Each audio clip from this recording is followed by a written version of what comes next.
Every brand has its bad egg, and you're probably wondering why I'm standing beside a Mercedes-Benz, but Mercedes-Benz is totally not left out. This is the bad egg for the Mercedes C-Class. So, in a few minutes, I'm going to be telling you why I think this is one car you should totally avoid.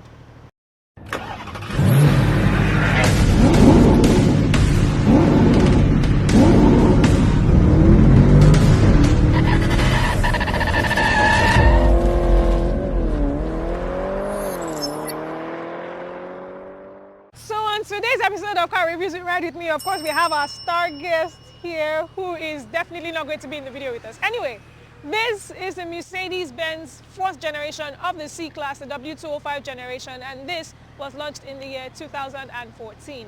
Of course, it went to the market in the year 2015 and ran all the way to 2021 before the new 2022 C-Class was released, or launched, rather. Now, this particular C-Class comes in different body styles. So of course you have the sedan, which is what I have here, you have the coupe, and then you have the cabriolet body style. I guess our star guest wanted to star in the video after all. Anyway, so the C-Class runs all the way from the C300 to the C63S, including the e-hybrid versions and the diesel engine versions. Of course, they also come in different trims, regular, sport, and luxury versions. And today we're going to be talking about this C300 and why I honestly think it's a car you should totally avoid.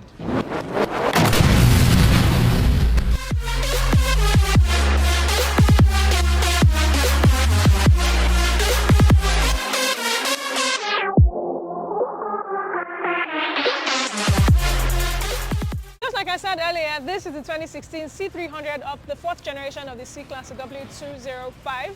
And it looks absolutely nothing like what the previous generation looks like. So if you haven't seen my video comparing the normal C-Class to the AMG, you should actually check the description below, or you click on the pop-up banner above right there. So this is what we have today. Now you can tell that Mercedes decided to go wild with their grille size, and so you have a massive grille, which of course allows for the bigger engine trims of this car to breathe. Then of course you have, because this is the regular, you have a base headlamp rather. So of course there are no LEDs, you don't have LED daylight running or daytime running lamps, you don't have LED headlamps, you just have a regular light, a regular headlamp that does its job. Then of course, moving on to the side, this car of course is an AMG trim, so I'm going to be showing you a few AMG stuff, right?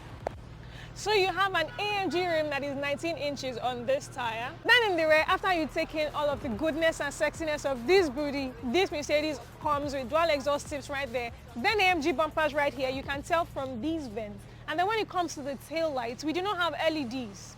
Like I said, this is the base model, so you just have this light that comes across, as opposed to the other trims which comes with the lights with the inverted C shapes. Then of course, spread across the rear, we have a beautiful rear spoiler on this trim. When it comes to the cabin of this generation of the C-Class, we have, like I said, a totally different look. So first of all, I like the 7-inch screen I see right here. Then I love these circular AC vents, lesser buttons,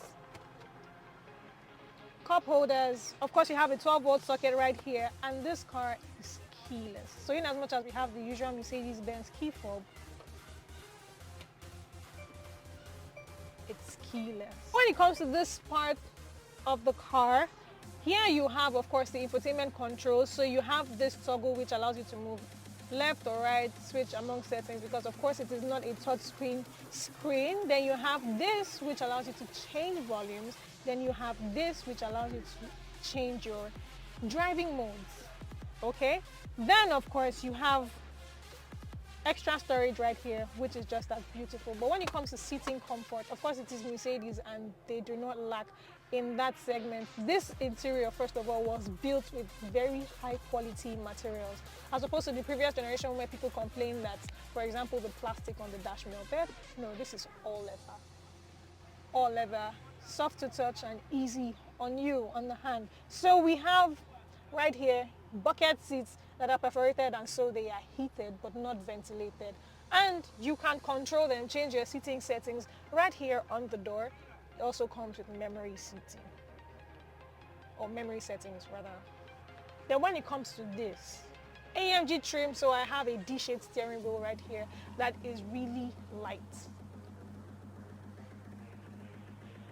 Super sweet. While I begin with the fact that I have just enough headroom in this car, there is no panoramic sunroof as usual like you have in the other ones, because this is the base model in this car. So first of all, I like the mix, the color mix.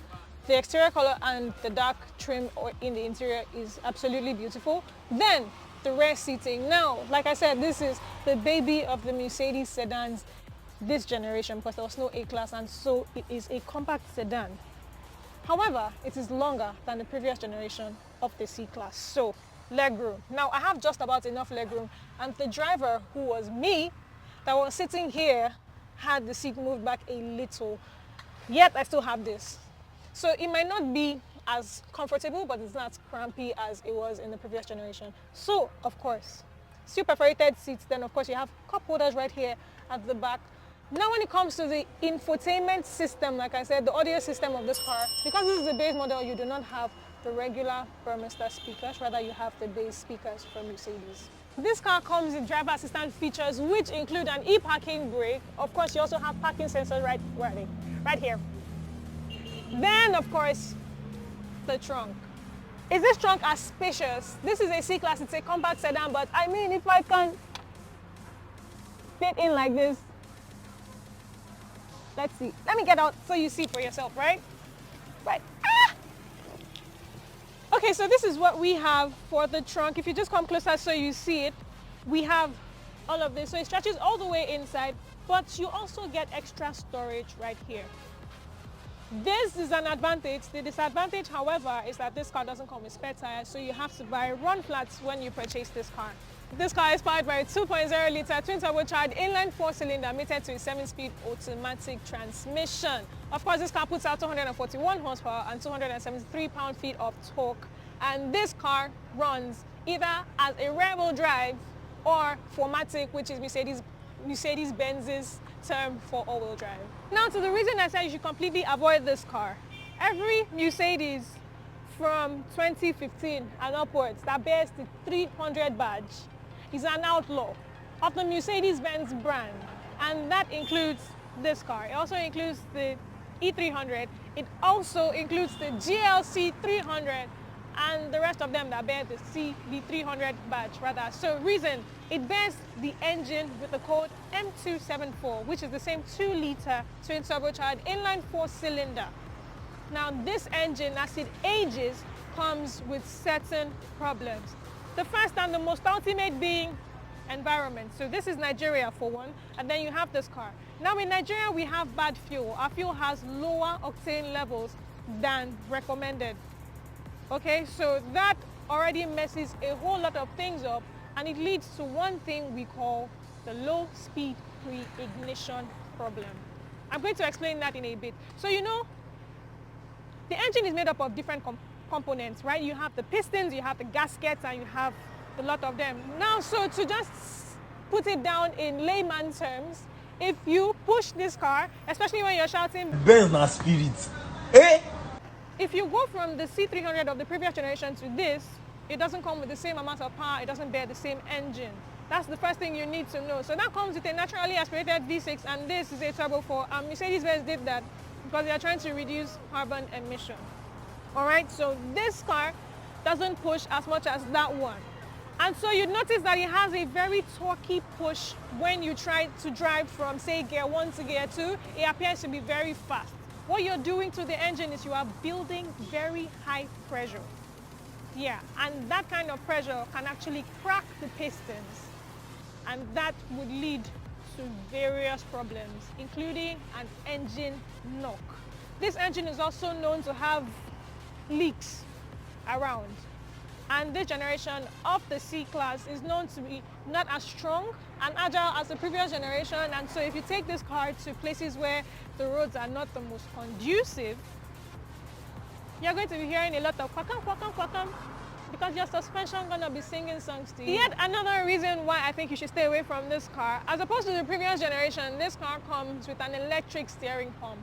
Now, the previous generation of the C-Class came with a hydraulic power steering pump, and that one was a bit stiffer. So It's the rainy season right here in Nigeria. This is park your Benz season. So if you know you drive a car with an electric steering pump, please park your Benz. Oh, 6 months they shake. If you still want to go ahead and get yourself this C300 of this generation, well, there are a few solutions for you. You get, so like I reiterated earlier, bad fuel. So the best thing for you to do is use oil additives. If you're wondering what products to use, I can recommend a few if you just ask in the comment section, so please do that. Nonetheless, if you also have not, please do well to check my JLM video or my video on the JLM products. I will leave a link to that in the description, or you can click on the pop-up banner above. The next thing you should do is please never, ever miss your maintenance checks. The moment your car is due for maintenance, please do well to take it to your mechanic. And just so you know, your mechanic should be a reputable and very experienced, very knowledgeable mechanic. Because German cars are not exactly the most accessible or the easiest to fix, right? So yeah, do that. Never miss your maintenance checks. Change your fluids as often as they should be changed and you will be fine, right? But still, if you're thinking of getting this generation and you choose, or you've chosen that you want to avoid this, save all of that maintenance money, add it to your budget for a car, and buy, say, the C400, C450, C43 AMG, C63 AMG, or C63S AMG, right? So guys, if you've made your decision, please do well to tell me what you have decided to do in the comment section. Are you team buy the car, or are you team buy another one of this generation? Indicate in the comment section. Anyway, we have arrived at our destination. Thank you so much for sticking up until this point. If you haven't yet, please do well to subscribe, like this video, tap on the bell icon below to turn on post notifications, and most importantly, share this video because it is just as important to you as it is to anyone else out there, especially someone who is looking to buy this car and you never can tell who, right? So this is to say, see you in the next one.